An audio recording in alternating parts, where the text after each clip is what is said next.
बोलिए, किससे मिलना है? शायद पहचाना नहीं है आपने हमें। रणवीर नाम है हमारा। वो शाही तलवार का सौदा करने आए हैं। ये कौन है?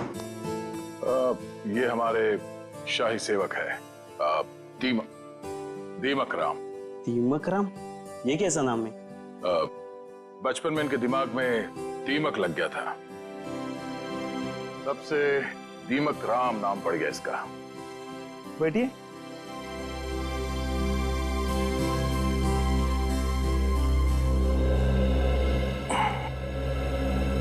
आपकी तारीफ? शाही तलवार की कशिश इन्हें भी यहाँ खींच लाई, पर आप दोनों में से जो ज्यादा मोटी रकम देगा तलवार उसकी। ज्यादा मोटी रकम तो हम ही देंगे, खानदानी रईस जो ठहरे। वैसे वो शाही तलवार कहीं दिख नहीं रही। हर हसीन चीज को देखने का एक मुहूर्त होता है, और वो मुहूर्त तभी आएगा जब पैसा हमारे अकाउंट में आएगा। सही बात है, सही बात है। आप रणवीर जी हैं? कोई शक? लगता है आपने हमें पहचाना नहीं। हम वनराज, आपके और हमारे पिताजी बचपन में मित्र हुआ करते थे। अच्छा अच्छा, वो हो सकता है। वो मेरी याददाश्त थोड़ी कमजोर है। काफी बदले बदले नजर आ रहे हैं आप। खैर, लेकिन आप ये मत सोचिएगा कि पुरानी दोस्ती की खातिर हम ये शाही तलवार आपको ऐसे ही ले जाने देंगे। ये शाही तलवार तो हम ही लेके जाएंगे वनराज जी, आप बस बोली लगाई। 30 लाख, 40 लाख, 50 लाख, करोड़। 1 करोड़? क्या वो वनराज जी? लगाइए लगाइए, उस तलवार के लिए तो 2 करोड़ रुपए भी कम है। ठीक है, 2 करोड़। चलिए आपका भी मान रखते हैं, 5 करोड़। 5 करोड़? वनराज जी, आप सोच भी नहीं सकते कि शाही तलवार की क्या अहमियत है हमारे लिए। 5 करोड़ 1, 5 करोड़ 2, 5 करोड़ 3। तलवार रणवीर जी की हुई। चलिए अभी के अभी पैसे आप लोगों के अकाउंट में डलवा देता हूँ, मगर दिल की तसल्ली के लिए उससे पहले एक बार हम वो शाही तलवार देखना चाहेंगे। ठीक है, मुन्ना तलवार लेके आ। वैसे आपने ये सही नहीं किया। ये तलवार तो हमारे खानदान के भी बहुत करीब हुआ करती थी। वनराज जी, आपने वो कहावत सुनी है, एक मयान में 2 तलवारें नहीं रह सकती। उसी तरह एक तलवार का 2 खरीदार नहीं हो सकता, सिर्फ एक ही खरीदार होता है। ये रही शाही तलवार।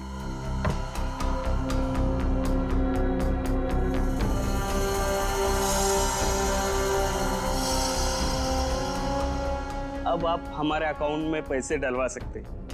बिल्कुल।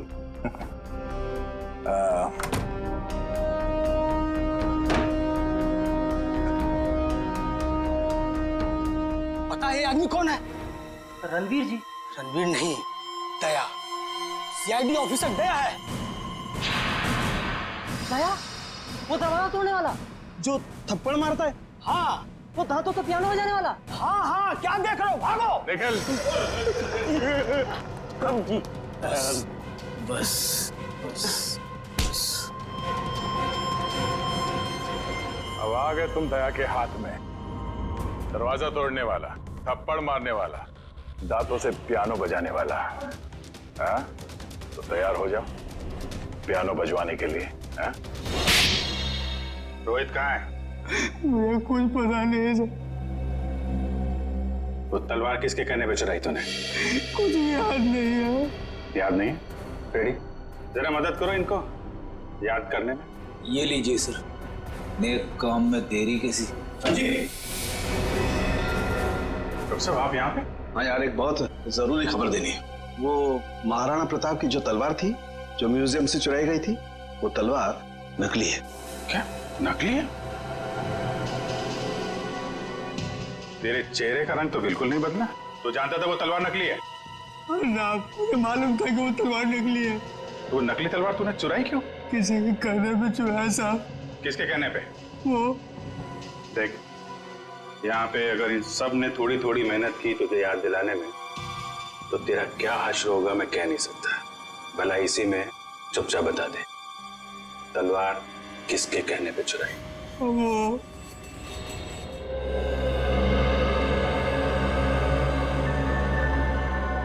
क्या करूं मैं? कैसे निकलूं यहाँ से? कोई तो तरीका होगा ना निकलने का।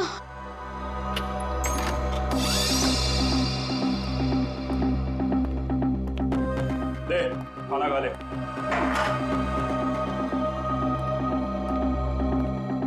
अंकल, मुझे जाने दो ना।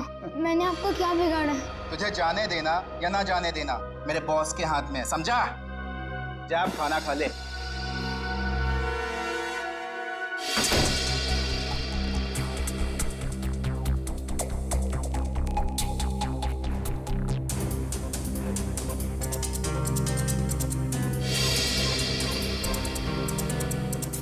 क्या करूं?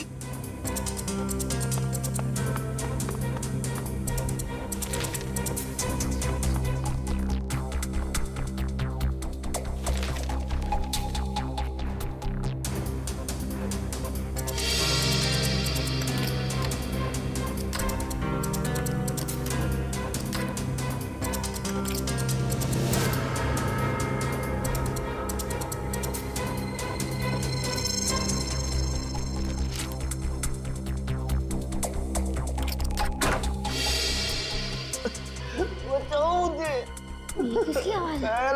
लगता है उन लोगों ने किसी और को भी कैद करके रखा है।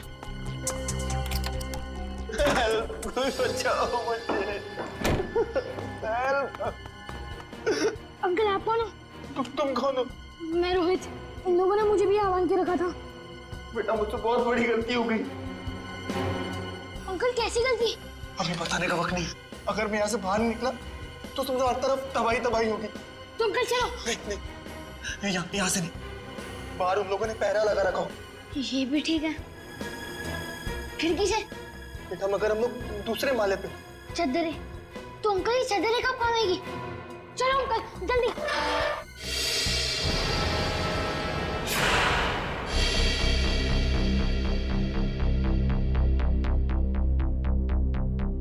आप लोग? तलवार का कुछ पता चला? बड़ी फिगर है तुम्हें तलवार की। परवाह तो होगी ही, आखिर महाराणा प्रताप की तलवार थी। झूठ झूठ कह रहे हो तुम। वो तलवार जो यहाँ रखी थी वो महाराणा प्रताप की नहीं बल्कि नकली तलवार थी। नकली तलवार? ये क्या कह रहे हैं आप? बस बनकर अपना ढोंग। हम जानते हैं कि तुमने वहां पे नकली तलवार रखी और फिर यहाँ से उस तलवार को चोरी करा के तुमने ये सारा नाटक रचा ताकि तुम पे कोई शक ना आए। देखिए, आपको इस तरह से मुझ पर बेबुनियाद इल्जाम लगाने का कोई हक नहीं है। अच्छा, तुम्हारी ये लड़खड़ाती जबान से साबित होता है कि तुम झूठ बोल रहे हो। चोरी तुमने कराई है। अब सच सच बता दो, वरना सच बुलवाना हमें आता है। सर, उसकी कोई जरूरत नहीं है। दरअसल तलवार मैंने ही चुराई थी। लेकिन सर, इस म्यूजियम पे हमले में मेरा कोई हाथ नहीं है। अब सच बाहर निकला। अब ये बता कि रोहित कहाँ है? कौन रोहित? लगता है तुम्हारी याददाश्त वाकई कमजोर हो गई है। याद दिलाना पड़ेगा। ये है रोहित। कहाँ पे है? सर, मैं इस लड़के को नहीं जानता। देखिए, मेरा सिर्फ इतना ही कसूर है कि मैंने तलवार चुराई थी। सर, मैंने और कुछ भी नहीं किया है, प्लीज। इस बूढ़ा को पता था कि तलवार नकली है, तो फिर उसने तलवार चोरी क्यों कराई? इसकी सिर्फ एक ही वजह हो सकती है। वो यहाँ तलवार नहीं बल्कि कुछ और चोरी करने आए थे।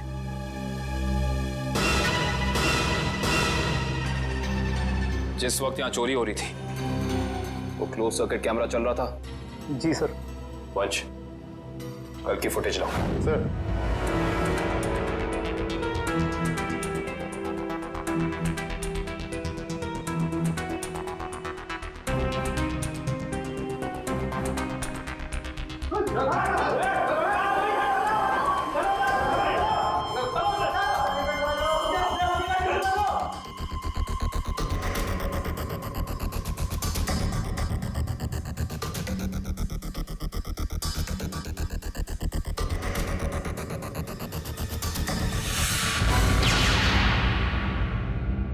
ये देखा तुम लोगों ने?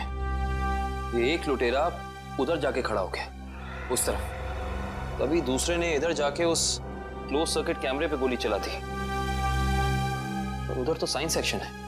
हाँ सर, वहां पर नए नए आविष्कारों का सामान रखा जाता है। नए आविष्कार? इधर आओ।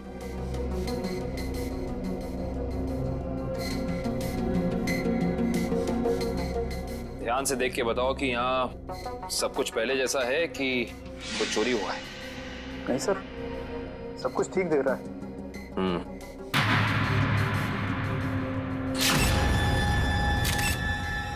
ठीक नहीं है। ये देखो, खून की बूंद। ये खून की बूंद यहाँ कैसे आई? सर, मुझे इसके बारे में कुछ भी नहीं पता है, कहाँ से आई। अच्छा, इसके बारे में नहीं पता तो ये तो पता होगा कि ये क्या है। ये डॉक्टर गिरीश का बनाया हुआ इलेक्ट्रोमैग्नेटिक पल्स डिवाइस है।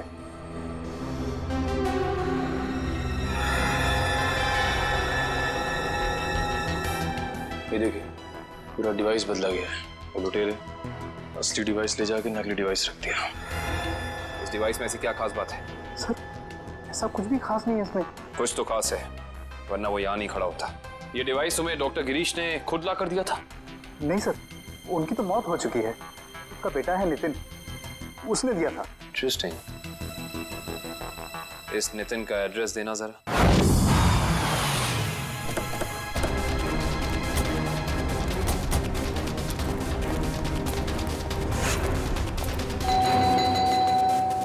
सर, ये नितिन दरवाजा नहीं खोल रहा है। कहीं उसकी जान को खतरा तो नहीं है?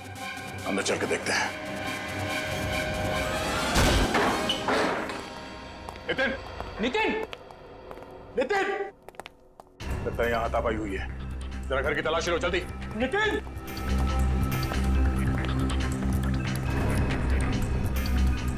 सर, नितिन तो नहीं है। क्या हुआ? सब कुछ नहीं। लगता है वही लोग नितिन को जबरदस्ती यहाँ से उठा के ले गए जिन्होंने म्यूजियम से वो खास डिवाइस चुराई थी। सर, शायद उन्हें वो डिवाइस इस्तेमाल करने नहीं आ रहा होगा, इसलिए उसे उठा के ले गए ताकि वो उन्हें सिखा सके। हाँ अभिजीत, क्या? कौन सा न्यूज चैनल? ओके, या न्यूज लगाना जल्दी।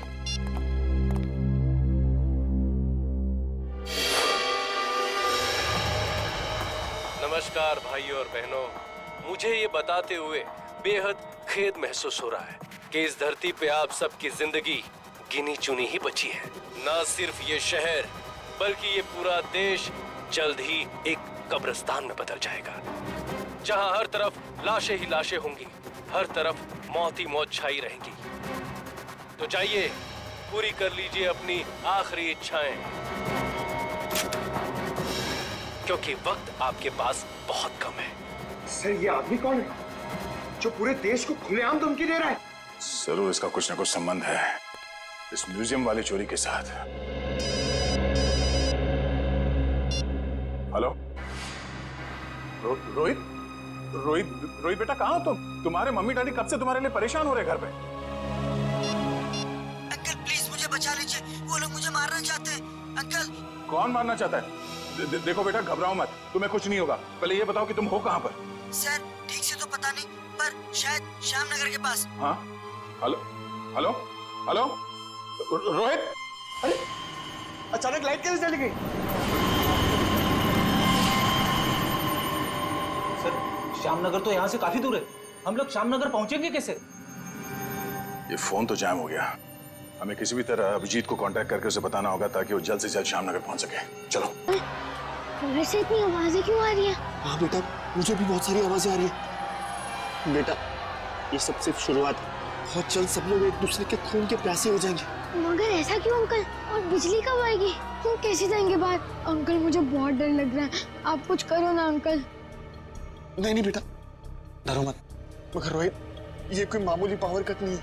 आधे शहर का बिजली का सामान नष्ट हो चुका है। एक इलेक्ट्रोमैग्नेटिक पल्स रेडिएशन की वजह से फोन, प्लेन्स, कार्स, कंप्यूटर्स कुछ भी काम नहीं करेंगे। लेकिन किसने किया ये सब और कैसे हुआ? बेटा, कुछ हद तक इस सब का जिम्मेदार मैं भी हूँ। अगर मैंने थोड़ी सी हिम्मत दिखाई होती ना, तो आज ये सब नहीं होता। कुछ नहीं अंकल, एक काम करते हैं, हम महाराणा प्रताप को याद करते हैं। हम दोनों को बहुत शक्ति मिलेगी, बहुत हिम्मत मिलेगी, और सीआईडी अंकल भी पहुंचते ही होंगे। हम चलो ढूंढो उन्हें, देखो यही कहीं छुपे होंगे। जल्दी जल्दी।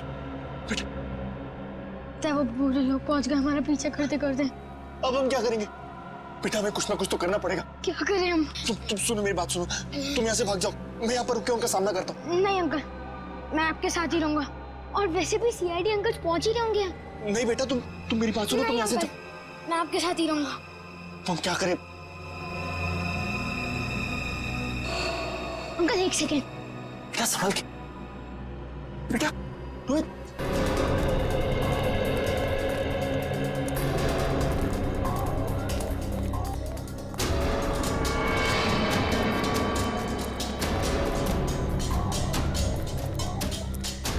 अब समझ में आया उन लुटेरों ने वो ईएमपी डिवाइस उस म्यूजियम से क्यों चुराया होगा। क्यों चुराया होगा सर? ताकि वो इस शहर को ऐसे अंधकार में डाल सके वंश। यही प्लान था उनका। इस मुश्किल से इस शहर को निकालने का रास्ता ढूंढना पड़ेगा। इसका रास्ता तो अब उसी इंसान के पास है जिसके पास ये डिवाइस है। वो इसे इस्तेमाल करना भी जानता है और इसे नष्ट करना भी। इस अंधेरे ने हमारी मुश्किल और बढ़ा दी है। वो बेचारा बच्चा रोहित, उसे ढूंढना थोड़ा और मुश्किल हो जाएगा। उसे भी ढूंढेंगे हम और इस शहर को इसकी जगमगाहट वापस लौटाएंगे। वो देखिए, कोई हमें अपनी तरफ बुलाने का इशारा कर रहा है। हाँ निखिल, कहीं इशारा वो बच्चा रोहित तो नहीं कर रहा? आओ देखते हैं। चलो।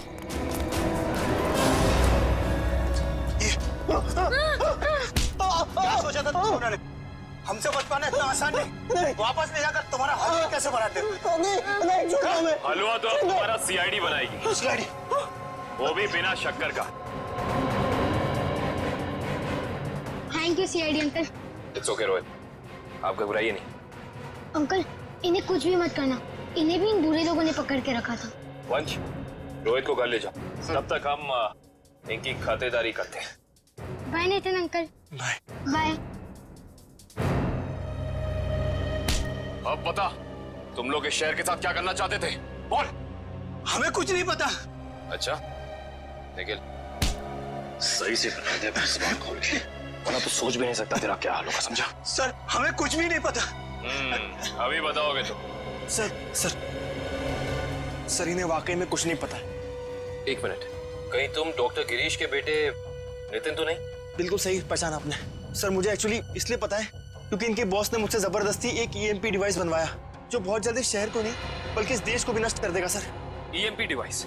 Yes sir. नितिन, ये ईएमपी डिवाइस कहाँ रखा है तुम्हें पता है? और इनका बॉस कौन है? सर मैंने सिर्फ उनकी आवाज सुनी है, कभी उनका चेहरा नहीं देखा सर। चेहरा नहीं देखा? हेलो जी, अभिजीत सर। सर रोहित हमें मिल गया है।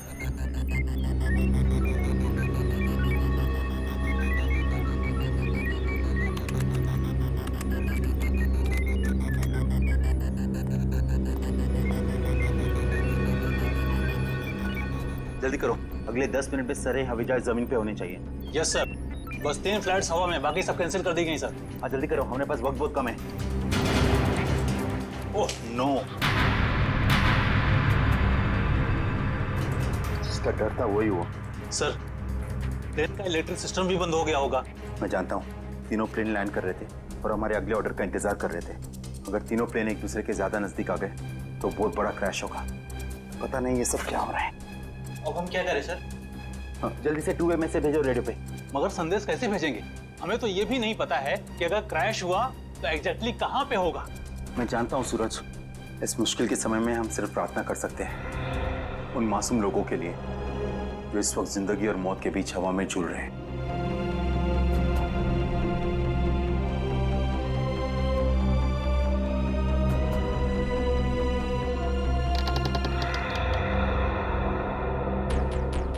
सर यही वो जगह है जहाँ उस डिवाइस पे मुझे काम करने के लिए लाया गया था जिससे ईएमपी ब्लास्ट हो। कुछ बड़ा करने का मकसद है इन लोगों का।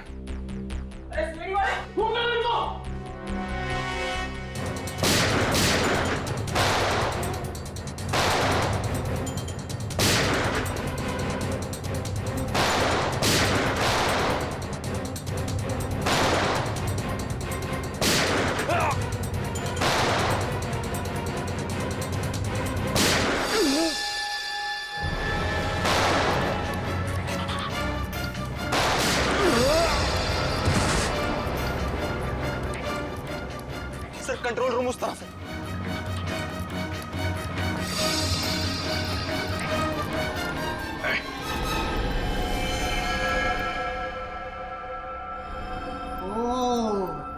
आ गए मिस्टर अभिजीत। तो तुम हो इस सब के पीछे हैं? हाँ मैं हूं, मैं।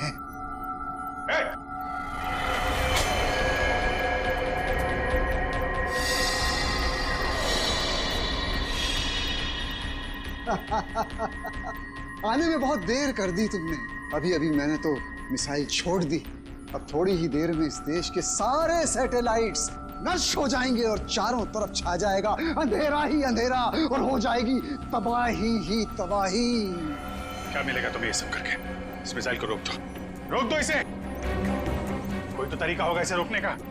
मेरे पास है ना तरीका, मेरे पास है। आई नो, मेरे पास है तरीका, लेकिन वो तरीका मेरे मरने के बाद मेरे साथ ही खत्म हो जाएगा।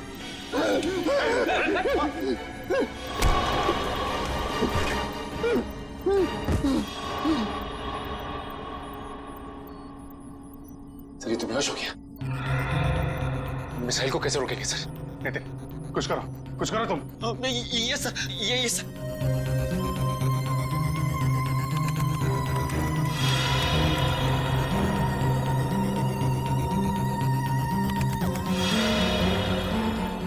सर मुझे कुछ समझ में नहीं आ रहा है। 45 सेकंड बचे हैं, कुछ करो जल्दी तुम। सर एक तरीका है, अगर मैं इस मिसाइल को सेल्फ डिस्ट्रक्ट कर सकूं तो कुछ बात बन सकती है। मतलब मिसाइल अपने आप को नष्ट कर दे अपनी शक्ति से? ये सर ऐसे कुछ।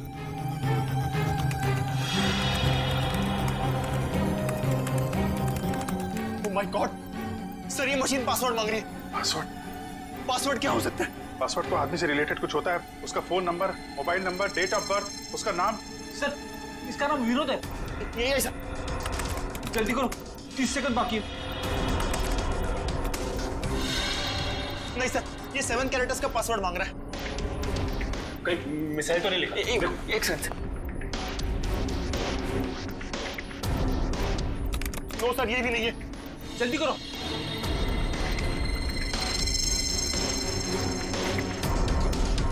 विनोद और उसके बेटे की फोटो। शेखर अपने 21वें जन्मदिन पे। शेखर टाइप करो जल्दी। ये सर। सर सिर्फ 15 सेकंड बाकी है सर। अच्छा एक बात पूछूं? सच सच बताना, आज का ये फुटबॉल मैच क्या मैं इस ड्रेस में मोटी लग रही हूँ? के बीच है। नहीं नहीं सच्ची? मतलब पतली लग रही हूँ? नहीं। 2-2 की गोल से बराबरी पर है। ओह गॉड, तो क्या नहीं लगा के रखा है? तुम मेरी बात सुन भी रहे हो या नहीं? जाना, तुम बहुत अच्छी लग रही हो। देखना पार्टी में सब तुम्हारी ही तारीफ करेंगे। ब्राजील के खिलाड़ी बहुत तगड़ा। अरे ये क्या लगा रखा है फुटबॉल कमेंट्री? बंद करो यार, सॉन्ग लगा दो। प्लीज शिखा, तुम्हें पता है जो हॉलैंड का कितना इंपॉर्टेंट मैच है? अगर आज हॉलैंड नहीं जीती तो क्वार्टर फाइनल में नहीं पहुंच पाएगी। So please. जानते हैं पेनल्टी 5-5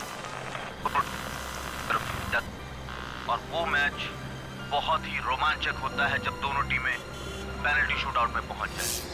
जी हाँ, दोनों ही टीम बहुत ही जबरदस्त। ये कार को अचानक क्या हो गया? जरूर तुम पेट्रोल भरवाना भूल गए होगे। भाई कल ही तो मैंने टैंक फुल करवाया था।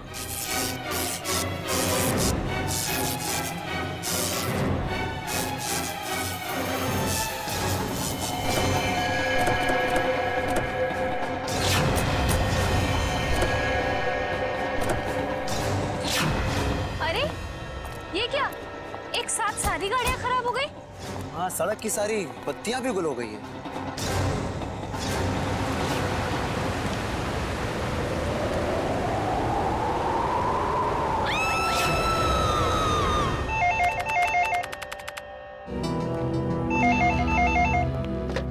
Hello CID bureau.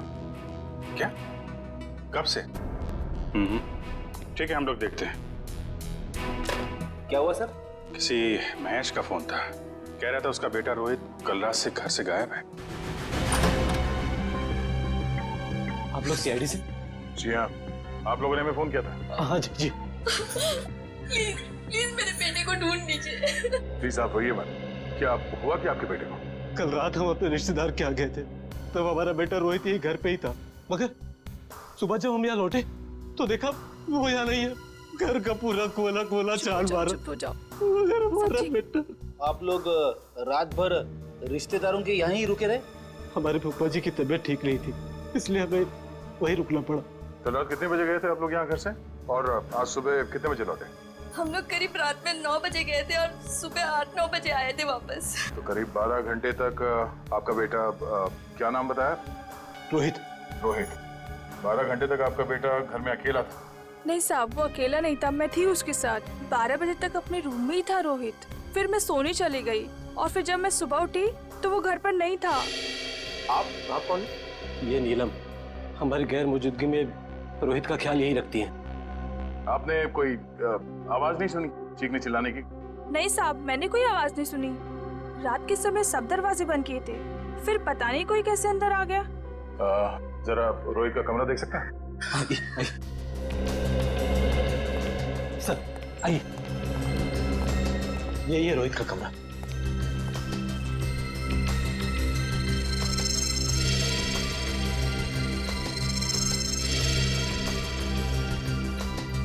ओहो, लगता है आपका बेटा महाराणा प्रताप का बहुत बड़ा फैन है।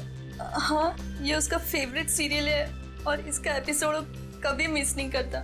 कैंपिंग का सामान को देखकर लगता है कि वो एडवेंचर स्पोर्ट्स का भी काफी दीवाना है। हाँ? जी, बहुत पसंद था उसे।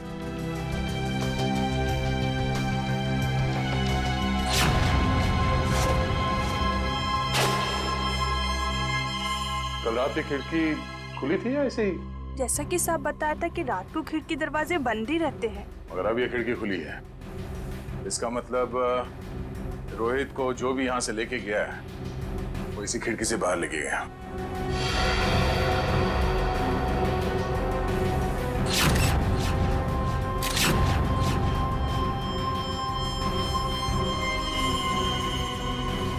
हुक।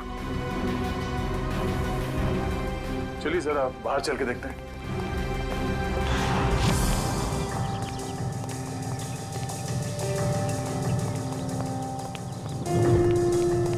सर, जूतों के निशान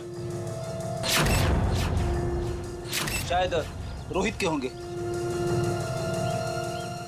5 या 6 नंबर के जूते होंगे। ये रोहित कितने नंबर के जूते पहनता था? 6 नंबर। 6 नंबर। ये देखो, गमले में ये जूते का निशान है। ऐसा लगता है किसी ने ऊंचाई से छलांग मारी है इसके ऊपर। छलांग मारते ही मिट्टी जूते पे लग गई और नीचे उतरने के बाद जमीन पे आ गई ये निशान। सर मगर यहाँ पे तो सिर्फ रोहित के जूते के निशान है, और कोई जूते के निशान तो है ही नहीं। अंकल, रोहित का कुछ पता चला? नहीं बेटा, अभी तक तो नहीं। उसके सारे दोस्तों को फोन करके देखा लेकिन उसका कुछ भी पता नहीं चल रहा है। सर, ये नोट यहाँ झाड़ी में पड़ा मिला सर। नोट? एक मिनट दिखाइए जरा।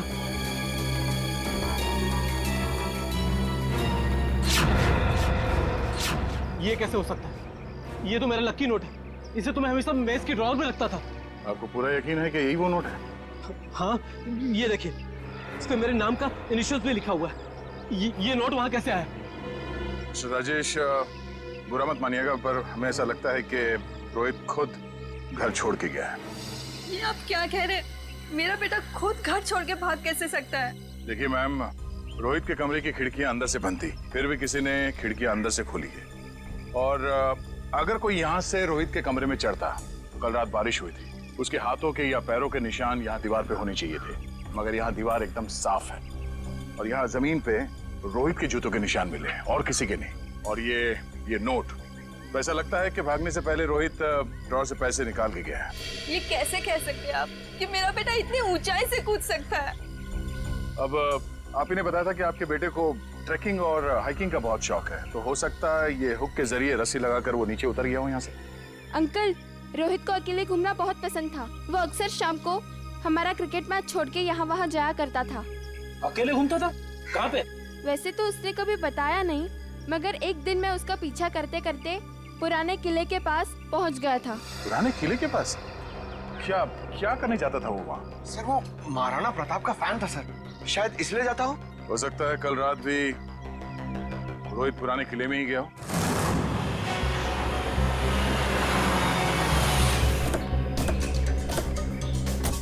मुझे तो लगता है सर, ये रोहित महाराणा प्रताप का बहुत बड़ा दीवाना है, इसीलिए वो यहीं पे खेलने आता होगा। हाँ फ्रेडी, वो सब तो ठीक है, लेकिन इतनी रात को यहाँ क्यों आया होगा? जरूर कुछ ना कुछ तो है यहाँ पे। हाँ ये तो है सर। वो देखिए, ट्री हाउस।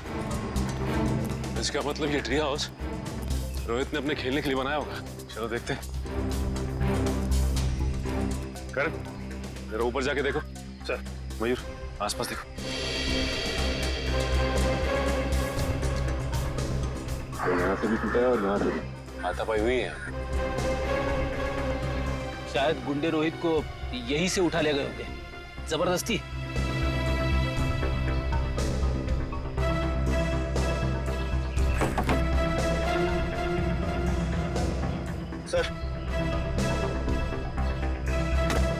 सर ये कुछ बुक्स मिली है, सबकी सब महाराणा प्रताप के बारे में।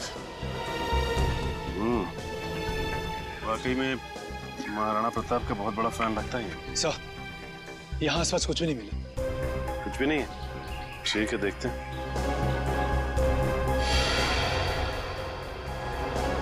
ये क्या?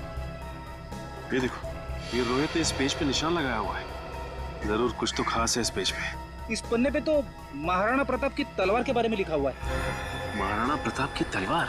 बड़ी परसों मैंने न्यूज़पेपर में पढ़ा था कि महाराणा प्रताप की तलवार शहर के पुराने म्यूजियम में रखी जाने वाली है, चिम्मा म्यूजियम में। हो सकता है कुछ ना कुछ इस चिम्मा म्यूजियम में ही है। जाना पड़ेगा वहां पे। Hello hello hello, ambulance. Hello, यहाँ पे इतनी भगदड़ क्यों मची है? अंदर चल के देखते हैं। एम्बुलेंस, चिम्मा म्यूजियम से बात कर रहा हूँ, जल्दी आइए। आप? हम लोग सीआईडी से। बहुत देर कर दी आपने आने में। वो तो कब के भाग गए। भाग गए? कौन भाग गया? वही जिन्होंने म्यूजियम में डाका डाला। डाका? जी हाँ, और महाराणा प्रताप की शाही तलवार लेकर भाग गए। महाराणा प्रताप की तलवार? रोहित ने भी अपनी किताब में महाराणा प्रताप की तलवार पर निशान लगाया था। आप ये बताइए कि आप इसे जानते हैं, इसे देखा है कहीं? नहीं। क्यों, क्या ये बच्चा कुछ जानता है? अभी हम कुछ कह नहीं सकते, लेकिन हो सकता है। बहुत दर्द हो रहा है। प्रकाश, घबराओ मत, एम्बुलेंस को फोन कर दिया है, बहुत जल्दी आ जाएगी। आपका घाव ज्यादा गहरा नहीं है, आप ठीक हो जाएंगे। एम्बुलेंस आ रही है। आप ये बताइए कि आप में से किसी ने भी उन लुटेरों के चेहरे देखे? नहीं साहब, उन लोगों ने अपने चेहरे पर नकाब पहना हुआ था। नकाब पहना? साहब मैंने एक लुटेरे को गोली मार दी, वहां पर आया। हिम्मत रखो बेटा, आ रहे डॉक्टर आ रहे।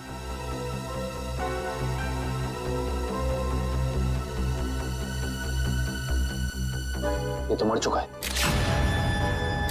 साहब मुझे सजा तो नहीं होगी ना? आपको घबराने की कोई जरूरत नहीं है। आपने आत्मरक्षा में गोली चलाई है, अदालत इस बात को जरूर ध्यान में रखेगी। कुछ नहीं होगा आपको।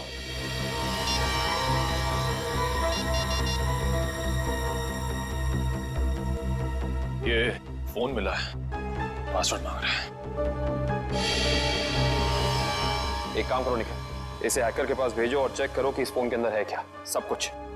सर, तलवार की चोरी में और बच्चे रोहित के गायब होने में कुछ तो संबंध हो सकता है। ऐसा हो सकता है जब रोहित अपने ट्री हाउस में होगा तो उसने इन लुटेरों का सारा प्लान सुन लिया होगा और इसी वजह से वो उसे उठाकर ले गए। सर। आवंश, सर ये देखिए। ये क्या है? सफेद पाउडर?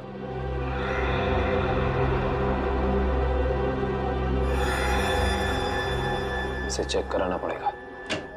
सर, सबने शहर के सभी check post, airport, bus stop और रेलवे स्टेशन में रोहित का फोटो भेज दिया है। अगर लोग उसे शहर से लेके बाहर जाएंगे तो पकड़ जाएंगे। तलवार की फोटो भी भेजो। सर। वरना आप तलवार भी बाहर नहीं जानी चाहिए। सर, मैंने शहर के उन सभी अमीर लोगों की लिस्ट निकाली है जिन्हें एंटीक सामान खरीदने का शौक है और जो उस तलवार में दिलचस्पी दिखा सकते हैं। सबकी एक एक हरकत पे नजर रखो। रोहित के और तलवार के गायब होने में आपस में कोई ना कोई संबंध जरूर है। सर, ये फोन जो गुंडों की जेब से मिला था सर, इस पे आखिरी कॉल हीरानगर से आता सर। हीरानगर? फिर तो भाई आप लोगों को हीरानगर की हर एक मार्बल शॉप पर जाना चाहिए। मार्बल शॉप में क्यों डॉक्टर साहब? मार्बल शॉप पर इसलिए क्योंकि मरने वाले के बालों पर आपको जो सफेद रंग का पाउडर मिला है ना, वो और कुछ नहीं है, मार्बल का चूरा है। मार्बल का चूरा? फिर तो हीरानगर की संगमरमर की दुकानों में एक चक्कर लगाना ही पड़ेगा। सर, आज ना तो संडे है ना कोई त्योहार है, फिर ये मार्बल का गोडाउन बंद क्यों पड़ा है? कोई है ही नहीं यहाँ पे। क्योंकि शायद उन्हें भनक लग गई थी कि सीआईडी आने वाली है। हाँ? लगता है यही कहीं चिपके बैठे होंगे। ढूंढो जरा।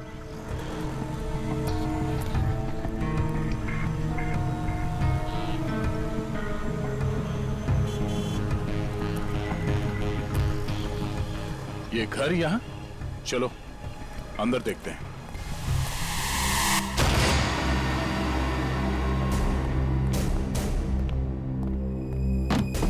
लगता है हमारे आने से पहले सब भाग गए यहां से। जरा तलाशी लो यहां।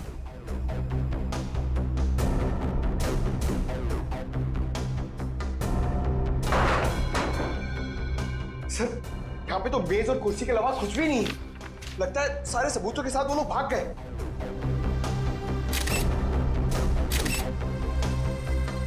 सिवाय इसके वो ये पेपर जलाना चाहते थे, मैं पूरी तरह से जला नहीं। इस पे तो कुछ नाम और नंबर लिखे थे। इस नाम का पहला अक्षर आर से शुरू होता है और खत्म होता है EER। रणवीर तो नहीं? रणवीर? ये नाम इस केस में पहले भी सुना है। अरे हाँ, उस आदमी का नाम भी तो रणवीर है। इसका नाम उस लिस्ट में है जिन्हें ये तलवार खरीदने में दिलचस्पी है। इसका मतलब सर, उस तलवार की चोरी में रणवीर का हाथ है? वो भी पता चल जाएगा।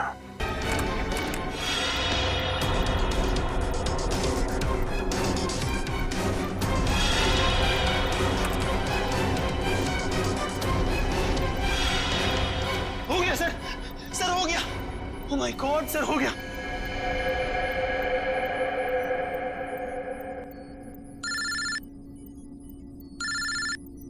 हेलो, क्या? माय गॉड, ठीक है हम कुछ करते हैं। क्या हो सर? खतरा भी टला नहीं है। 3 जहाज अभी भी हवा में है और एयर ट्रैफिक कंट्रोल से उनका कांटेक्ट टूट गया है। कभी भी क्रैश हो सकते हैं। अब क्या होगा सर? कुछ भी करके हमें वहां पे बिजली वापस लानी होगी। एयर ट्रैफिक कंट्रोल वाले इलाके में बिजली लानी होगी हमें। अगर आप लोग जाना चाहते हो तो जा सकते हो। अभी किसी के बचने की कोई उम्मीद नहीं है। आप हिम्मत मत हारिए सर, कोई न कोई रास्ता जरूर निकल आएगा। बेवकूफी वाली बात मत करो। कोई भी प्लेन इस टावर में क्रैश कर सकता है और तुम सबकी जान जा सकती है। परवाह नहीं सर, भले ही हमारी जान क्यों न चली जाए, मगर हम अपने फर्ज के साथ गद्दारी नहीं कर सकते। मुझे तुम सब पे गर्व है बॉयज। लाइट आ गई। जल्दी से जल्दी तीनों प्लेन को लैंड करो। राइट।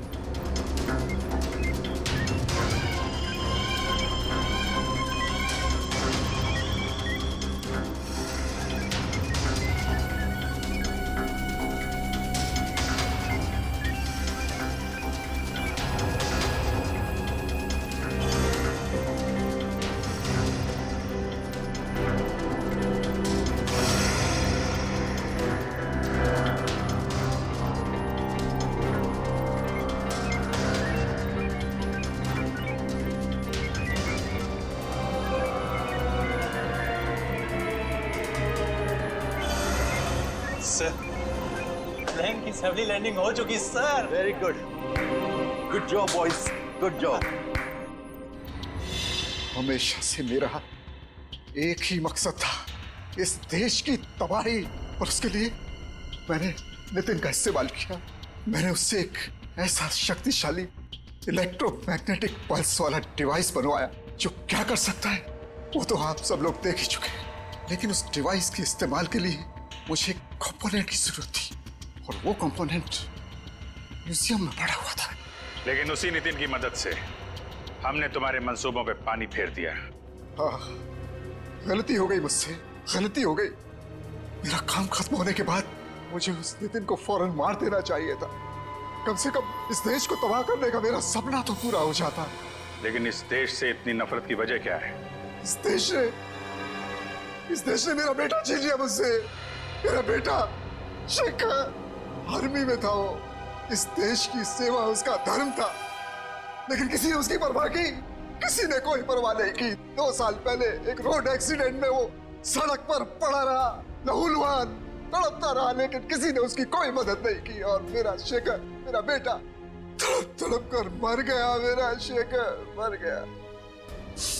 अब आप ही बताइए, मेरा वो बेटा जो अपनी देश के लिए जान देना चाहता था, क्या ऐसी बात का हकदार था वो? बताइए ना। मुझे अब भी लगता है कि इस देश को तबाह हो जाना चाहिए, बर्बाद हो जाना चाहिए। शेखर के साथ जो कुछ हुआ उसका अफसोस है हमें, लेकिन कुछ बुज़दिल लोगों की सजा पूरे देश को देना, ये कहां का इंसाफ है? तुम्हारे साथ क्या करना है इसका फैसला तो अब अदालत ही करेगी।